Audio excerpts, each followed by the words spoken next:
Magandang araw mga bata! Welcome to Grade 7 Science Lesson. And I'm your teacher, your companion to your science adventure. So buckle up and get ready to power your mind. Just watch and enjoy as we continue our lesson in Grade 7 Science for Quarter 2, Week 4. But before we start, kindly make sure that you have your module at hand as well as your notebook and pen. Today, we will focus on the difference between animal and plant cells, and you are expected to differentiate plant and animal cells according to presence or absence of a certain organelles. This module is divided into two lessons, namely Lesson 1, Animal Cell, Lesson 2, Plant Cell. After going through this module, you are expected to define what is cell, identify the major parts of the animal and plant cell, and describe the function of each organelle present in animal and plant cell. Living organisms are diverse in form and structure. As you have observed around you, there are various kinds of organisms, big and small, tall and short, and many others. Have you ever wondered what made them the way they are? This lesson will bring you to the world of tiny machines in living organisms, the cells.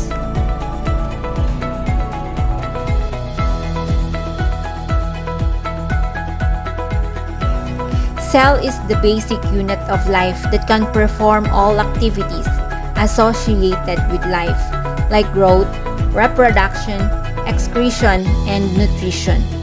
Every living things are made up of one or more cells.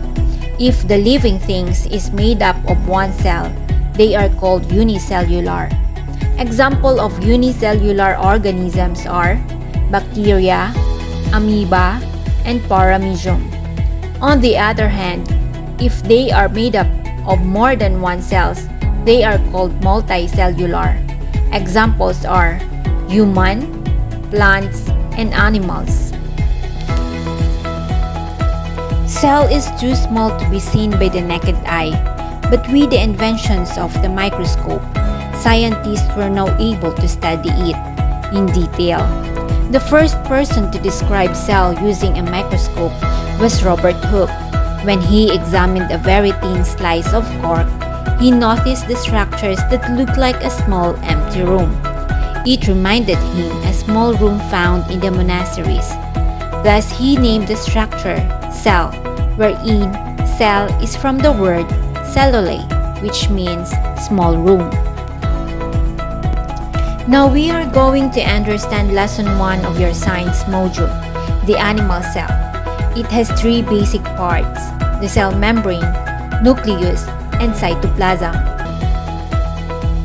Animal cells are protected by a cell membrane. Cell membrane is said to be in both plants and animal cells. The cell membrane controls the materials that passes in and out of the cell. It serves as fence or a gatekeeper that protects the cell from the outside environment.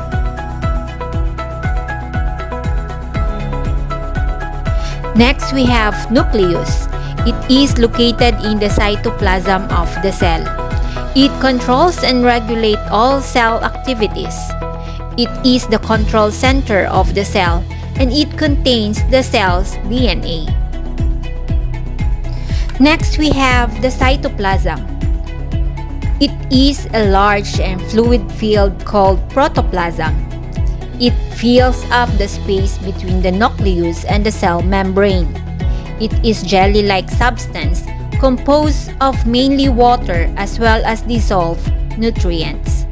It is where membrane-bound organelles are embedded.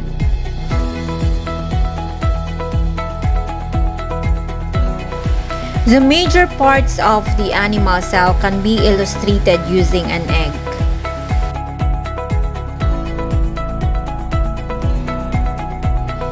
Now, let's move on to the organelles. The organelles found in the cytoplasm of both animal and plant cells are almost the same, but there are few distinct organelles that are unique in both of them. Let's discuss first the organelles that can be found only in animal cells. First, we have centrosomes. It is a microtubule organizing center found near the nuclei of animal cells. It contains a pair of centrioles. The centrosomes replicates itself before a cell divides. Second, we have lysosome. These are small organelles that contain digestive enzymes for proteins, fats, and carbohydrates. They transport undigested material to cell membrane for removal. Cell breaks down if lysosome explodes. Lysosomes act as the garbage disposal and are often referred to as suicide bags of the cell. So remember, centrosomes and lysosomes can only be found in animal cells. Now, let's move on to the organelles that can be found in both animal and plant cells. First organelle is the mitochondrion or the mitochondria in plural form. It breaks down food and releases energy to cell. It is also called as the powerhouse of the cell. It also produces energy through chemical reactions, breaking down fats and carbohydrates. It is most common in animals, although present in plants in few numbers. The mitochondria produces ATP or adenosine triphosphate. The inner membrane is folded into cristae to increase surface area. It has double membrane, the cristae, which is the inner folds, and the matrix, which is the fluid part. Next is ribosomes. Each cell contains thousands of ribosomes. They can either attach to the endoplasmic reticulum or free. It is made up of RNA and other protein. Its main functions is for synthesizing proteins. Another organelle is endoplasmic reticulum. The endoplasmic reticulum is a network of tubules. It plays a major role in the production and transport of proteins and lipids. Endoplasmic reticulum is the cell's transport system and is of two types: the smooth ER and the rough ER. The smooth ER is named so because it lacks ribosomes on its surface. As a result, it is smoother in appearance as compared to the rough ER. Unlike smooth ER, rough endoplasmic reticulum has ribosomes attached to its surface. It is involved in the production of antibodies, insulin, as well as transportations of proteins into the smooth ER. Another organelle is the Golgi body. Golgi apparatus is composed of flat sacs stuck in a bend shape. It receives proteins and other new substances from the ER, packages and ships them to the other parts of the cell.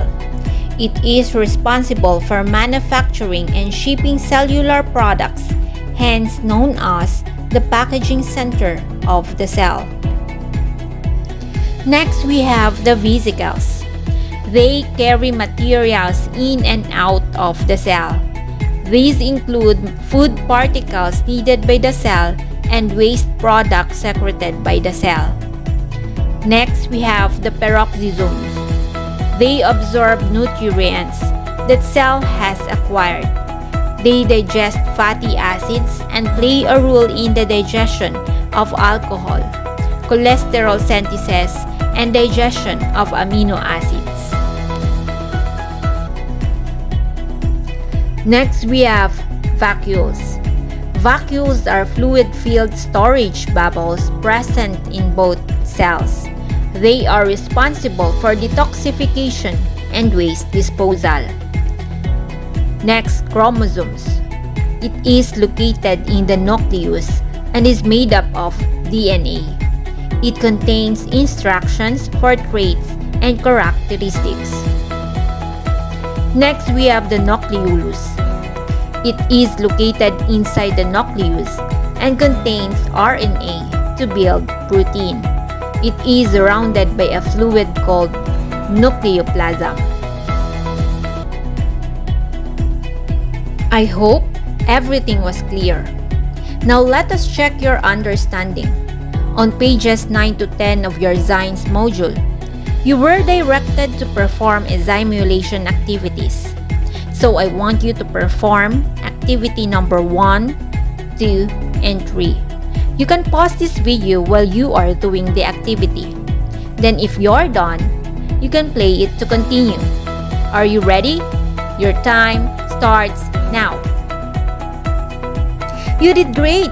A pat on your shoulder for the job well done. Now let's move on to the second part of our lesson, the plant cell. For this lesson, we will enter the minute world of the plant cell. We will identify its major parts, organelles present, and compare it with that of the animal cell. Just like animal cell, plant cell has major parts. We have the nucleus. It controls and regulates all cell activities. It is the control center of the cell and it contains the cell DNA. Cytoplasm. It is a large and fluid field called protoplasm. It fills up the space between the nucleus and the cell membrane. The cell membrane. It is the second layer in the plant cell. It keeps all the parts of the cell inside. Just like animal cell, the main function is to allow food in and release waste substances. Next, we have cell wall. Cell wall can be found in plant cells but not in animal cells. It is the outermost layer in the plant cell. It is stiff and rigid and helps a plant keep its shape. It also allows materials like water, nutrients, waste, oxygen, and carbon dioxide to pass to and from the cell membrane. Lastly, we have the chloroplast. Chloroplasts are the organelles that produce chemical component which is essential to the cell. It is only found in the plant cells. They are responsible for photosynthesis. It is color green because of the pigment called chlorophyll. Every green plant you see is working to convert the energy from the sun into sugars during the process of photosynthesis. Plants are the basis of all life on earth. They make sugar, and the byproduct of photosynthesis is the oxygen that we breathe. The major parts of the plant cell can be illustrated using a slice of lemon.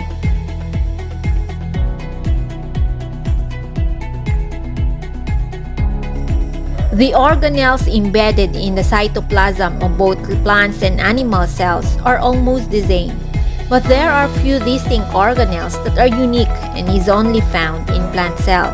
What are they? These are organelles that can only be found in plant cells. Plastids. These are double membrane organelles found mainly in plants. What are the types? Chloroplast. It contains the green pigment chlorophyll which enables the plant to undergo the process of photosynthesis. Chromoplast. It gives yellow, orange, and red color to fruits and flowers. Leucoplast. These are non-pigment located in roots. It stores carbohydrates, proteins, and fats. Next, vacuoles. It stores food, enzymes, and other materials needed by the cell. Some vacuoles store waste products. Plant cells contain large vacuoles called central vacuoles that contain liquid called cell sap. The cell sap is made up of water, dissolved sugars, mineral, salts, and amino acids. The rest, which are the mitochondrion, ribosomes, endoplasmic reticulum, Golgi body, vesicles, and vacuoles, are the organelles that can be found in both plant and animal cells, which we have already discussed its function in our lesson 1. So I hope everything was clear. This time, let us check your understanding. Go to page 22 of your module and answer item 1 to 17 in What's More section of your module. You have 10 minutes to answer this. Pause the video, then play it again to continue. You did great! Magaling mga bata! To test what you have learned from our lesson for today, answer the assessment pages 11 to 13 and 24 to 26 of your science module. And for your assignment, I want you to perform what they can do section, page 23 of your science module. You did well today mga bata. I am excited to see all your outputs. And that's end our lesson for today. But don't worry, more science adventures are coming on your way. Hanggang sa muli!